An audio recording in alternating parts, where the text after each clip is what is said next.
shall call hold, hold, hold on the countdown net. Launch control will abort the auto sequence and proceed into launch abort. At T-minus 10 seconds, launch control will be hands off, relying on automated abort criteria for the remainder of the count. Launch auto sequence is started.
Good afternoon, everyone from the Lone Star State, and welcome to today's live coverage of Endeavour Flight 5, the inaugural flight of our workhorse rocket version 2. It is a beautiful day here at the Matagorda Space Center, where in just 30 minutes from now, Endeavour will launch 3 satellites towards a highly elliptic orbit. If you are new here, hello, I am Aiden, the head of the media department. I am also joined here with CAD, lead engineer for the Endeavour program. Hello everyone, it's great to be back here at Matagorda for another exciting launch, and it's very exciting for today's inaugural flight version 2. Teams have worked really hard on ensuring today's mission goes as planned. It's a very exciting day for the entire Expedition Aerospace team. Thanks for having me, Aiden. Great to hear, and thank you for coming. I'm also joined here with Max, where he is currently at the Matagorda Bridge. Hello everyone, I'm currently here on the bridge of Matagorda, waiting to get one heck of a view of today's launch. I'm really looking forward to it.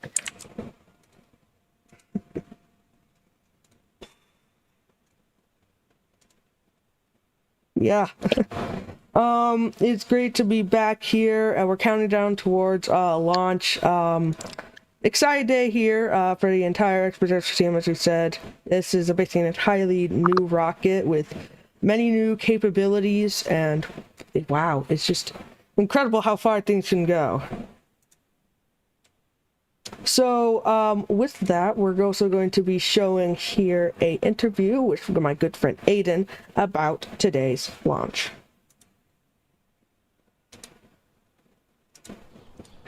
Okay guys, so we're joined here with Aiden, the owner of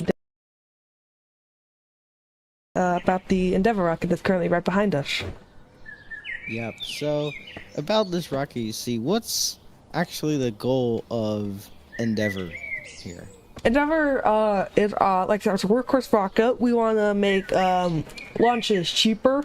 We want to be able to give easy access to companies who need to launch a satellite, let's say like in 24 hours. The rocket, it's partially reusable. We have basically taken all the kinks from our first version and made it basically better. We basically worked from the ground up. It's a brand new system. We put brand new engines. We've actually made things actually cheaper to manufacture, so we can manufacture stage 2. We can actually manufacture stage 2 from materials to the full vehicle in just around 2 weeks. Wow, that's very interesting. Now, of course, with Expedition Aerospace and all that, what is the initial goal of Expedition Aerospace? Our goal is to go out there and see what's among us. I guess like go to the moon. I guess we want to go to the moon, Mars, and beyond. We're taking our first steps here with, of course, Endeavour that's right behind us. That's going to be amazing. But yeah, with our rockets like Tenacity, that's in the works to becoming a fully reusable rocket. We are just currently to take our steps, but the goal of Expedition Aerospace is to go to the moon. How will it go for the crew program? Because I heard that might be coming up. The crew program is going to be a very, it's one of our biggest programs yet. It will launch 2 to 4 crew to the moon. We have a partnership with Aerospace. We're going to be announcing more of that at Aerospace Day 2026. We're going to be announcing our upcoming project with Aerospace to go to the moon. But I can't really say much detail, but that will be what we are planning on doing. We're going to go and announce that at Aerospace Day 2026. Will it be flying on Endeavour, or will that be another rocket? It'll be on Endeavour. It'll be on expendable Endeavour, because currently Endeavour version 2 does not have the capability to launch to the moon. We're actually working on a new rocket, version 3. We can't really, as I said, I can't really say much. But it's going to be basically a more powerful version that's basically going to be exclusively used for moon missions.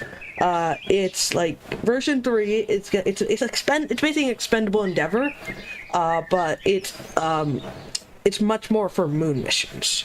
It's basically, it's not really much. It's going to be the same height. That basically it looks the same, just with new kinks and stuff to allow us to go to the moon, which will be inaugurating our first cruise flight.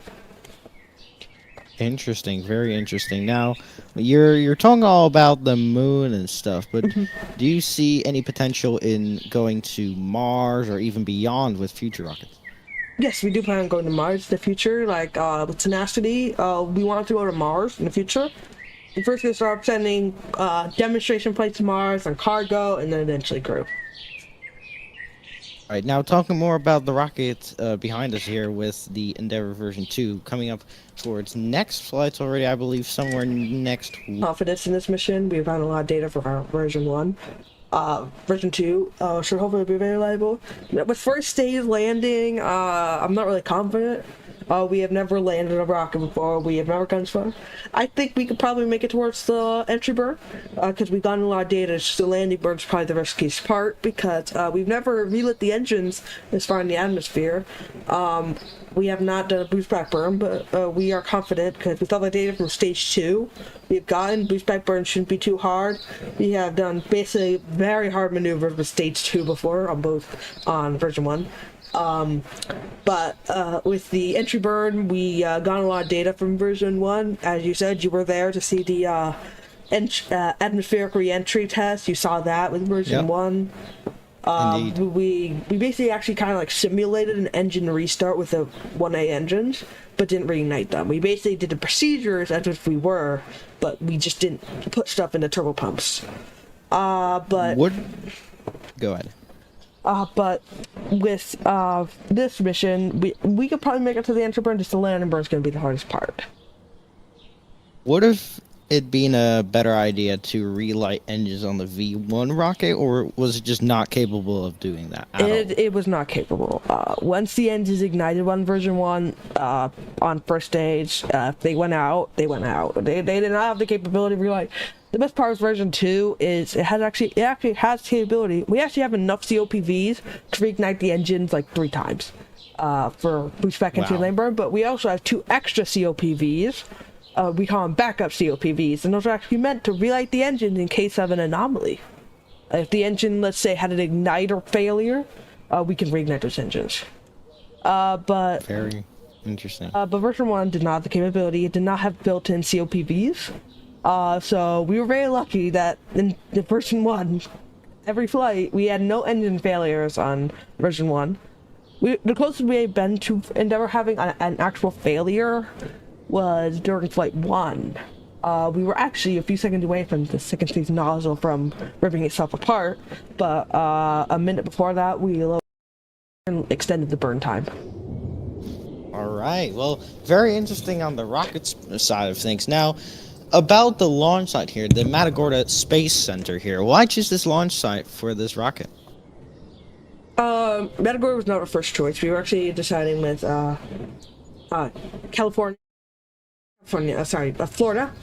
California was also an option, but Florida, we decided to pick a launch site. Basically did a little bit of building there, but then we realized that the launch complex, we still have the lease to that launch complex, and we're planning on converting it towards other things.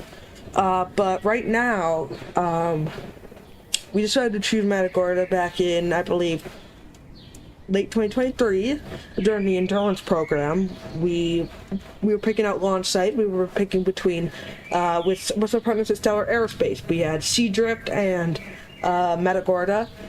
With our partners at Stellar Aerospace, they chose Seadrift at their launch site, which is actually like 30 minutes away from here. So there's 2 launch sites 30 minutes away here.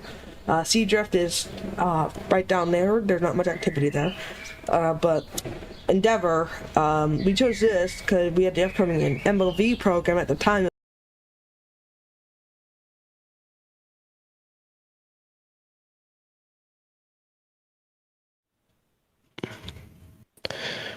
Like, I'll introduce the video. Anyways, we did have to cut back that interview there. You can, we'll be uploading that actually pretty shortly here on Twitter and both YouTube here if you want to watch the full interview. Because it's a pretty long interview there. And like I said, we got to cut tighter because we are coming here on a launch of Endeavour. So yes. So Sorry about that, but you can watch that later. But now as we're counting down towards the opening of our lunch window, it's at 12. It's a little bit past 12:30. We actually had a hold earlier in the count for like 2 minutes. It was just a lot needs to fix a small issue, but we were able to fix that. Everything continues to look good. Just checking some high-speed winds down east, but we expect those to clear shortly. As we talk about, this is Endeavor's 5th flight to space. Is our 5th flight to space. Flight 4 launched back in January with DogeSat. As you know here, if you don't know, Aiden is actually the owner of DAPA, who owns the DogeSat constellation, and he is here to tell you more about that mission. Indeed, thank you, Cad. Once we launched Flight 4, we finally managed to establish communication with all the 4 DogeSats, and at the moment, everything seems to be going according to our plans, and we are already able to see some results. These satellites are doing great at performing their main task, taking high-resolution pictures from outer space and sending accurate GPS data. The whole constellation is really just amazing up there, as this data is going to enable us to study a variety of things that we were previously unable to observe. Previously there.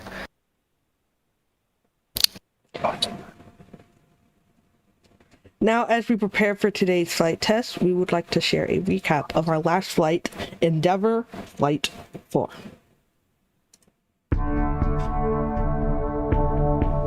RC go. Vehicles go. CE is go. LC is go. LB is go for launch.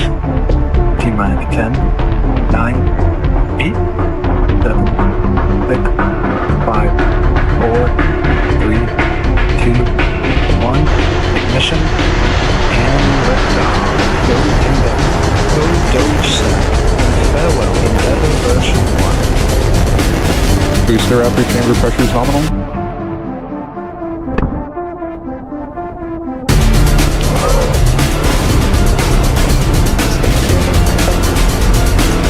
Now we reveal 4 DogeSats in space.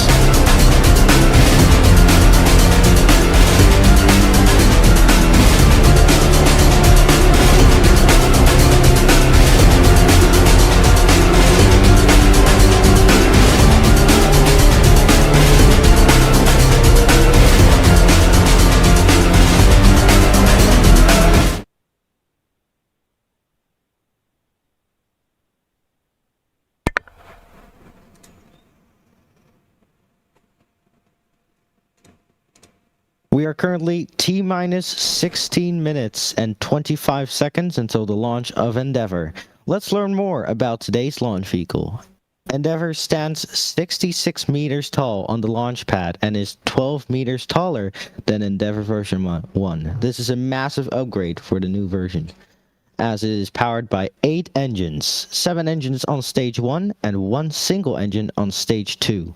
With the 7 engines on stage 1, the vehicle produces 6,650 kilonewtons at liftoff, or roughly 1.5 million pounds of thrust. The entire vehicle is powered by the Resilient engine family, version 2, with that being the next generation Resilient 1B engines, or using the next generation, a more powerful version of the last Resilient 1A engine. Now, this 1B engine uses both methane and liquid oxygen as propellant. As we know, there is no oxygen in space, so we bring our own oxygen cooled down to minus 297 degrees Fahrenheit during fuel load. We also use methane as our fuel, as it's the most reliable and cost-effective fuel in the market. We have used methane on our past rockets, including our suborbital testbed, Tiny Bird, Endurance, and Endeavor version 1.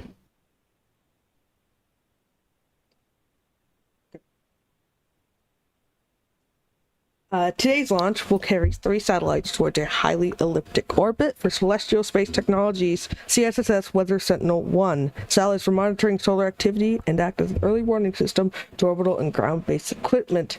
We're very excited to be the first customer for the Endeavor version 2 rocket, and here to explain more about today's payload is Quingo, the owner of Celestial Space Agency, to tell you more. Hi. I'm Quingo. I'm the founder and CEO of Celestial Space. Yeah, very excited for the launch today of the Weather Sentinel 1. So the 3 satellites that you may have seen on board, they are the Solaris satellites. Those satellites are space weather monitoring satellites, going to be part of a larger constellation to provide continuous observations of the sun and help ground operators and other agencies around the world prepare for, different solar events, because very unpredictable what happens on the surface of the sun. So if we can track it and monitor it constantly, if something happens, we'll know. So we have a little video to share for you here, show you a little bit more about what this mission is about. For billions of years, the sun has powered life on Earth, but it is not constant, and it is not quiet. Solar flares, mass ejections, high-energy particle storms, each capable of disrupting satellites, communications, and power across the globe. As our world grows more connected and more dependent on space, our understanding of solar activity is no longer optional. Solaris is a dedicated space weather monitoring constellation designed to observe the sun in real time and detect eruptive events before they reach Earth. Solaris constantly tracks changes in the solar environment. The data it provides enables satellite operators, grid managers, and mission controllers to take protective action for their spacecraft, communications, and power systems. Because in space, minutes matter.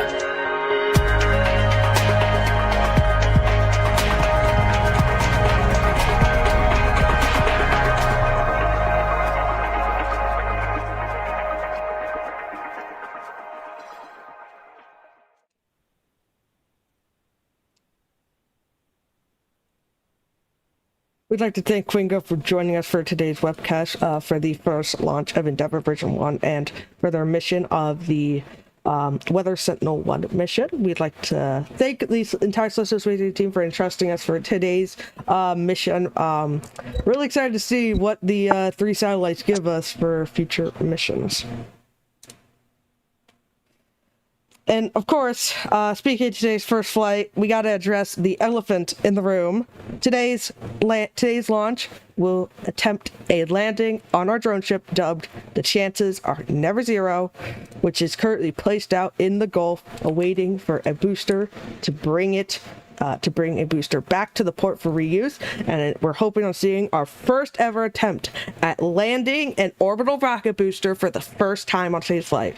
It's an entirely experimental test to basically, like I said, this is our first time we've ever tried to land it. If you've been following us for the past 4 flights of Endeavour, you've seen us actually attempt to actually crash into the Gulf during flight 3 and 4. We were actually able to successfully do that, and this is what it's basically for. And so now we're actually going to try to reignite those engines and land that first stage. The first stage is equipped with 4 landing legs. These 4 landing legs will help absorb the impact during the landing. We're trying not to make it impact hard.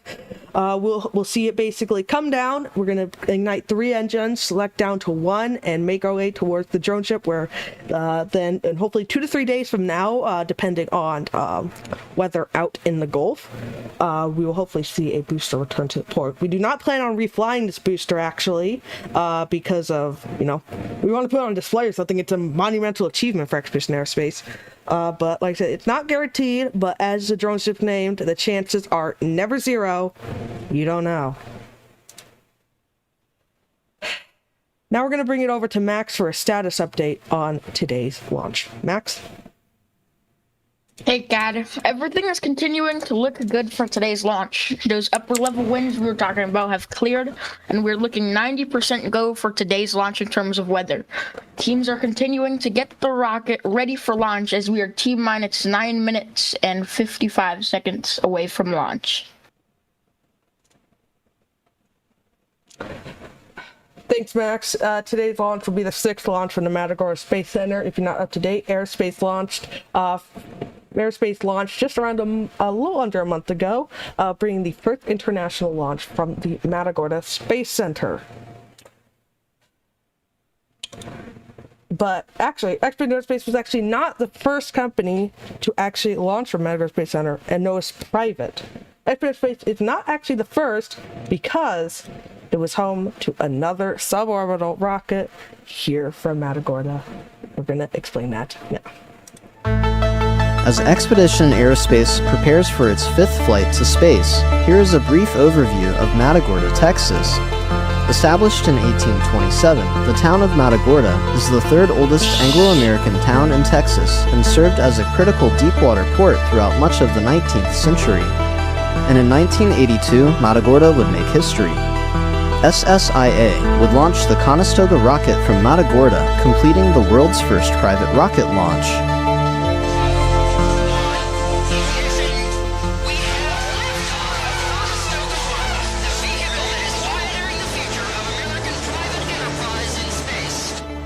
Perfectly to 192 miles and splashed on the Gulf waters 321 miles downrange, all in 10.5 minutes. Founded in 2025 with the Matagorda County, the Matagorda Space Center was formed.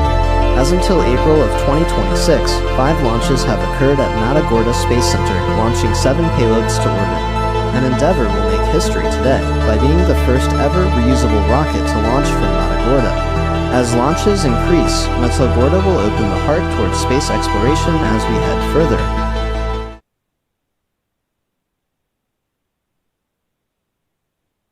Now that we are around T-minus 7 minutes, 50 seconds to go, we will also be showing a timeline of today's launch. Following the final go from the launch director, the 7 resilient 1B engines start up producing roughly 6,650 kilonewtons at liftoff. Once the engines are started, the clamps will release and the rocket starts its journey to orbit. Right after liftoff, the vehicle starts to pitch downrange over the Gulf of America to head towards space. The rocket will then go through what is called max Q, the maximum stress the vehicle will experience during launch. Once the first stage's main tanks are empty, Stage 1 will separate from Stage 2, followed shortly by Stage 2 ignition and boost-back burn on Stage 1. The first stage booster will start to make its way back towards our drone ship. The chances are never zero, which is placed out in the Gulf. At T plus 6.5 minutes, Stage 1 will execute its atmospheric re-entry burn. This will slow down the rocket to ensure it does not get ripped apart during this phase. Once the vehicle is transonic, Stage 1 will execute its final burn, the landing burn. Stage 1 will ignite 3 of its engines and then hover to align with the drone ship for landing. Once the rocket has slowed down, it will shut down to a single engine and touch down on the drone ship's deck for future reuse.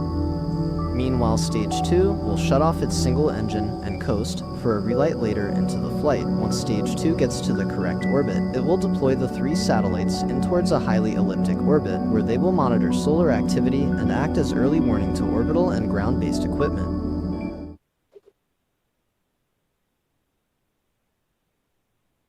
As we're currently T-minus 6 minutes to go until launch, we had the go-no-go poll a little earlier than we expected during that video, but we can confirm, we have an update, we are go for launch. So with that, that is just excellent news. This is getting real here. Expedition Aerospace is hopefully about to return to flight. I think everyone here is just very excited here as we prepare for launch. Like, my goodness, this is a huge moment for the entire team. And you're actually going to start to hear Mission Control here. Talk about, you will hear Mission Control talk a little more here as we're currently finishing up. Pressing for strong back retract. Oh, well, perfect timing. So we're coming up here on strong back retract. Yes, ready. And like I said, we have a little behind the scenes thing here. We did not talk about it. So as we're talking about, we're going to come up here on strong back retract. We just come up here in the next couple of seconds. We'll track the strong back away from the rocket here in the next couple of seconds. Strong back retract has started. And confirmation for strong back retract has begun. And there we go. We can actually start to see it there.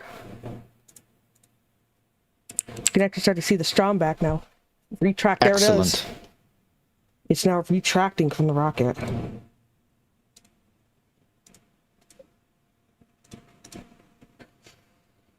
So with that, we're coming here on launch. We're gonna hand it over to Aiden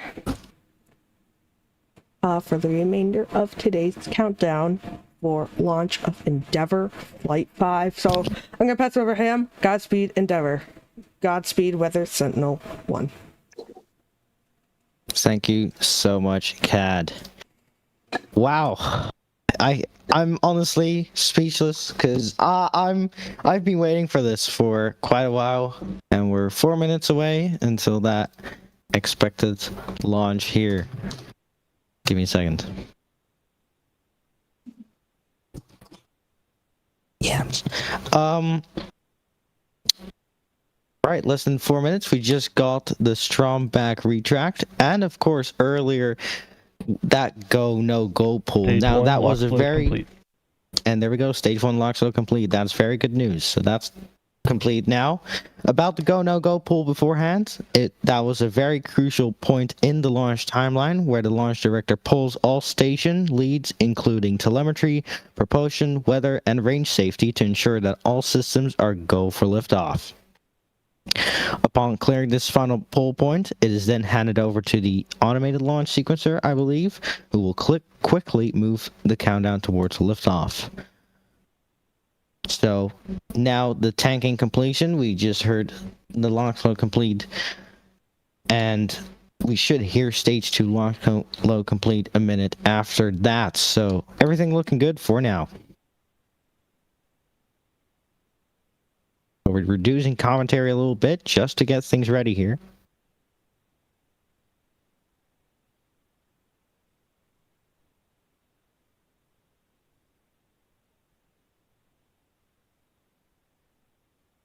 And at the moment, we are still looking good for the launch. So we should hear stage 2 launch load complete shortly, if we're going to hear that. Stage 2 lock load complete. And right as I say it, there it is. So that's now completed. Coming up to 2 minutes till the launch. I think Mission Control is also very excited. Ground gas closeouts.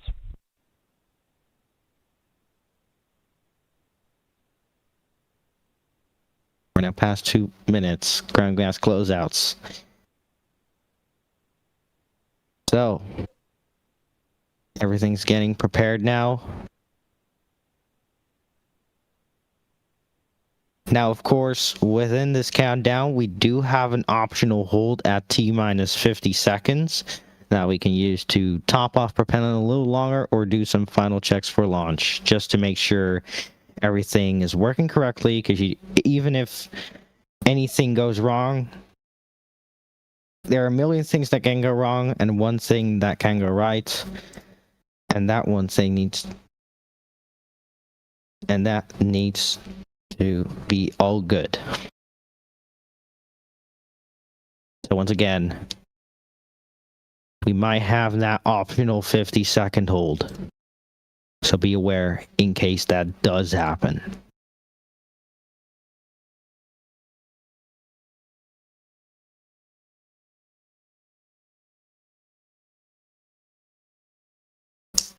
And it seems like we are in that 50-second hold. So no panic. It's just getting things ready for launch.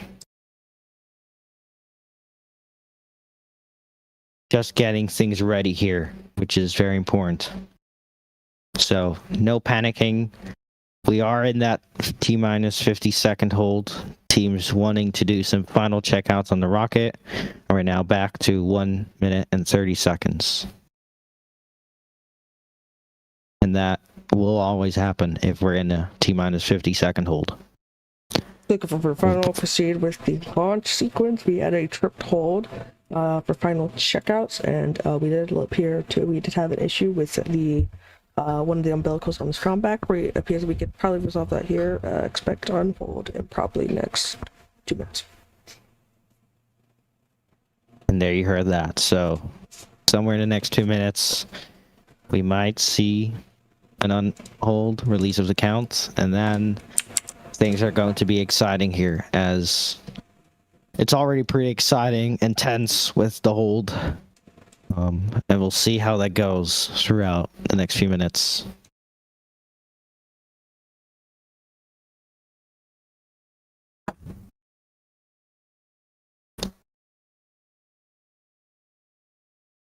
Okay.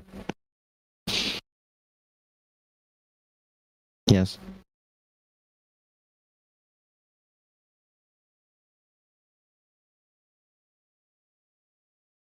We're hearing that we're probably going to unhold soon. Hold released. And we are releasing that hold. So, this means the final 90 seconds before launch. Now it's going to be a very important milestone. Coming up here, T-minus 1 minute.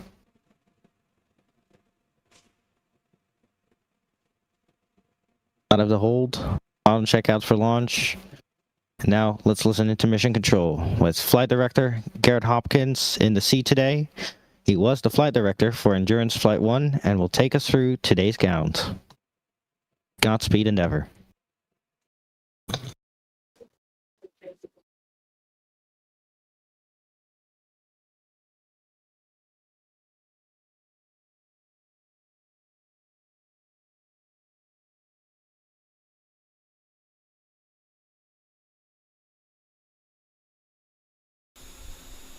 Alarms in work. T-minus 30 seconds.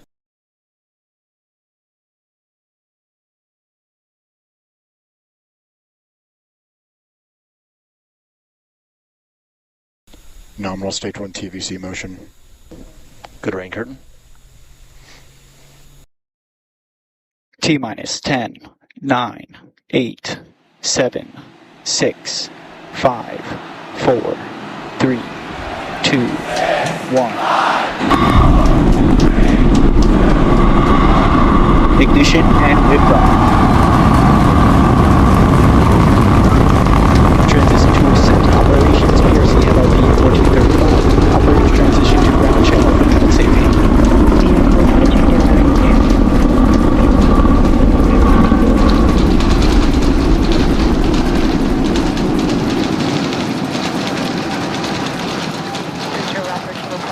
Alright, 30 seconds. Endeavor Flight 5 is off and away. Expedition returns to space. Version 2 is going to space. Everything continuing to look good here.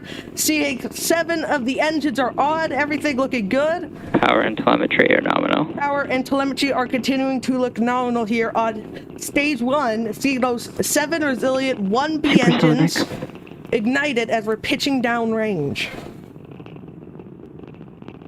Oh my goodness, it's actually going. Next event will be Max Q. Max Q. Right on time there, maximum aerodynamic pressure. Aiden, how's it looking here? It's absolutely exciting. The team is excited here. It's chaos here as we're T plus 1 minute and 25 seconds. It's absolutely amazing. Next event will be main engine cutoff MECO. We're going to shut off those 7 engines, separate the 2 stages. It ignite stage 2. Stage 1 will execute a boost rack on us right back. Evac shell has started. Confirmation for engine shell on stage 2 has begun.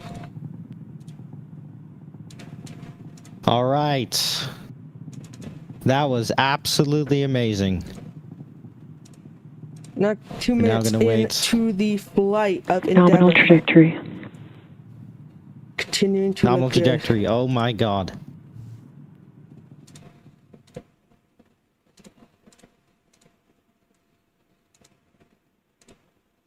Now comes your MECO main engine cutoff.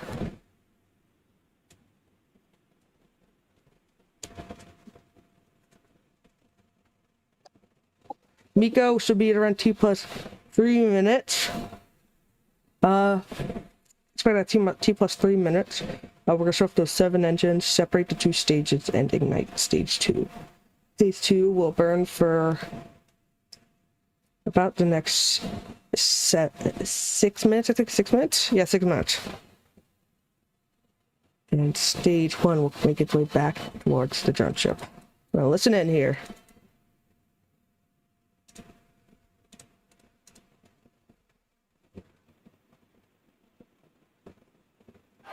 Main engine cutoff. Stage separation confirmed. Stage set. You can hear the crowd go Back wild. ignition. And stage 2 ignition. Separation. Oh my goodness. Stage 2 is ignited. Boost back burn is started. You can hear them go wild. Stage 1 boost back burn has begun.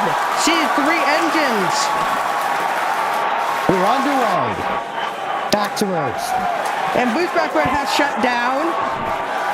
Everything fairing halves have separated. Fairing separation confirmed. The 3 satellites are now exposed into the vacuum of space. You can hear the cheering. Oh, it's lowered down now, but that was cool. It's now the booster returning back to its drone ship, and stage 2 continuing on. Wow.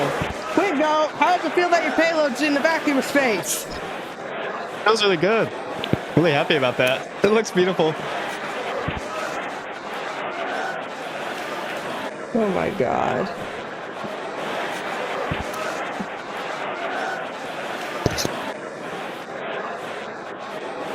So, like I said, stage 2 continuing underway with a single engine. Stage 1 making its way back towards the drone ship. Everything looking good. We'll see that re-entry burn here, I believe, at around just a little bit before 7 minutes into flight. And then we'll have stage 1 entry burn shut down, and then we'll have the landing burn startup on that booster. And as we were talking about, it is not guaranteed that we're going to be making that landing. It's our first attempt. Stage 2 continuing underway, though, with the 3 satellites on their way to space.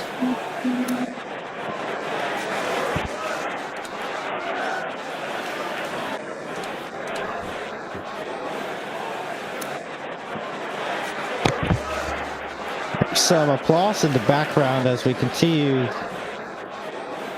to be going pretty well. Yeah, with those, we're talking about those 3 satellites are currently underway, making their way to orbit. Stage 1, currently just a little over 25 kilometers away from the surface. We got some beautiful live cameras from stage 1. Next event will be that stage 1 entry burn startup.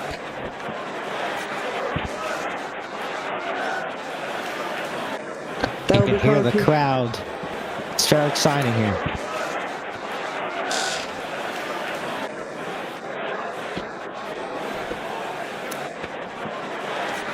We've got an entry burn startup here.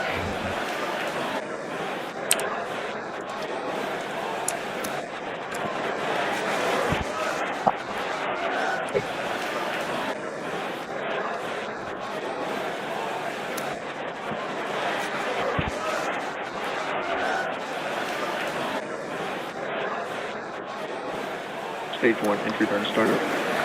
Stage 1 FPS is saved. Cat check. Entry burn startup.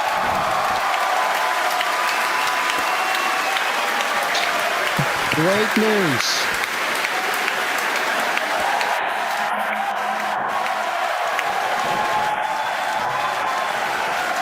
Stage 1 entry burn shutdown. Stage 1 entry burn shutdown. Both vehicles continue to follow a nominal trajectory. Stage It's very 1. exciting over here. Stage 1. Oh my god, look at that camera. Oh my goodness. It's coming in for a landing. Booster now making its way down. Hearing great Stage 1 fallout. transonic. Stage 1 is transonic. Excellent news. Now next event will be the landing burn startup of the booster. And ignite 3 of those engines. Let it shut down to a single engine. And the booster will hopefully land on the drone ship. Come over here in a few seconds. Should be the next. You can actually see the drone ship. Stage 1 landing burn. Top air stage 1 landing burn. Stage 2 is in terminal guidance. It appears we've had a rapid unscheduled disassembly. Looks like stage 1 will not be making it today on the drone ship. Whew. Not what we were expecting. All consoles, stage 1 anomaly. Copy that. There, we got everything in there. If you just joined us, looked like stage 1 had a rapid unscheduled disassembly during that landing burn. Not what we were expecting, but it was our first time attempting a landing, so I'd say that was some pretty good data.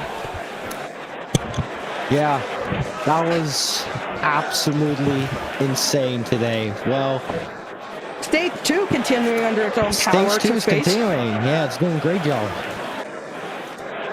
Yeah, like I said, if you just joined us, we did have a rapid unscheduled disassembly on stage 1, what appeared to be during the landing burn. We got a lot of data from that, though, and we'll iterate that for our next vehicle. Now, if we're on second stage engine cutoff here in the next couple of seconds, this will then we'll go into a coast, and stage 2 will then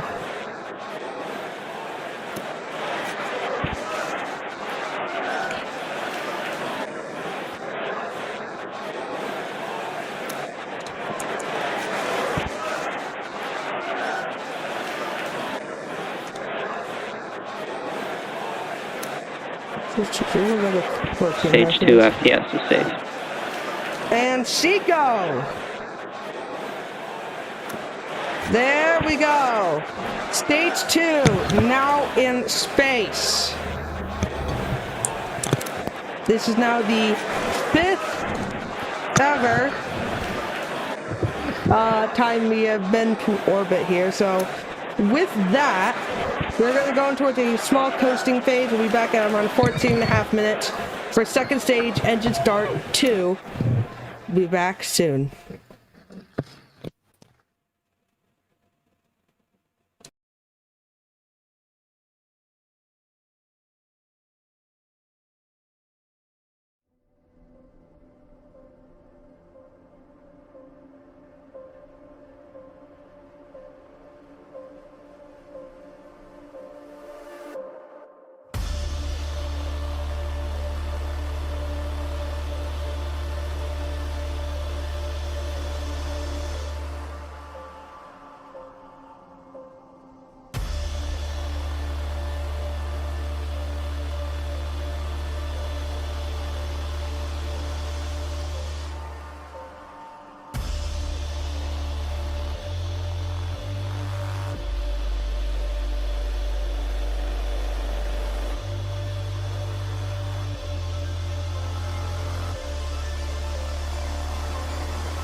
Hello everyone! If you're just joining us, welcome to the webcast of Endeavor Flight 5. We're coming up here on the relight of the engine here to make the orbit more elliptical for the mission today.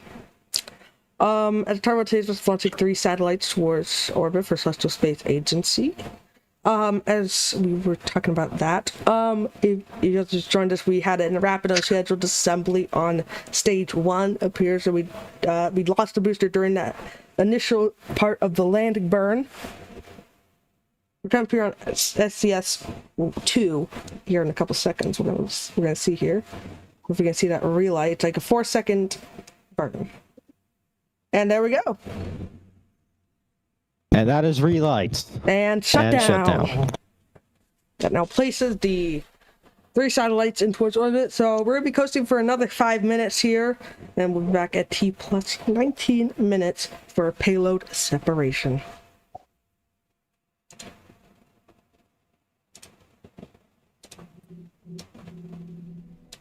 Let's go.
Why is my Shh.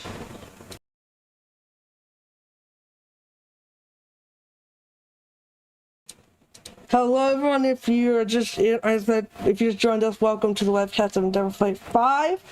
We're going to do a little recap here. We lost the booster during the landing burn. Stage 2 successfully delivered the 3 payloads towards an orbit, but we're coming here on payload separation. Stage 2 successfully also completed its 2nd burn. So here with us here is Quingo here. It will come up here on payload deployment of the 3 satellites. Hello. Hello. Hi. So yeah, very happy with what this was today. This is a major investment that we're making in space weather monitoring and observation. Very excited to see these payloads deploy in just a few moments.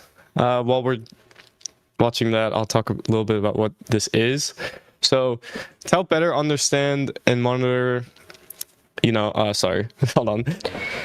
Sorry, the sun makes life on Earth possible, and it's very dynamic and sometimes very violent. So it produces a lot of, solar flares, ejections, and particle storms. And those can have very big effects on satellites and networks in space and on the ground. So to help understand those, we built the Solaris satellites. And actually come to payload deployment here in a few seconds. Yeah, excited to see those. Those will deploy this is in the a second 3-second sequence. Come here shortly. This will be the second time there that we these. Go. Oh, there's one. A little glitchy there. Well, there we go. They're not there anymore, so they're off. They have deployed. With that, the mission is now success. Congratulations to the entire expedition. Congratulations to the entire Expedition Aerospace team on a successful inaugural flight of our version 2 vehicle. We'd like to thank everyone for joining us for today's webcast. We'd like to thank everyone here.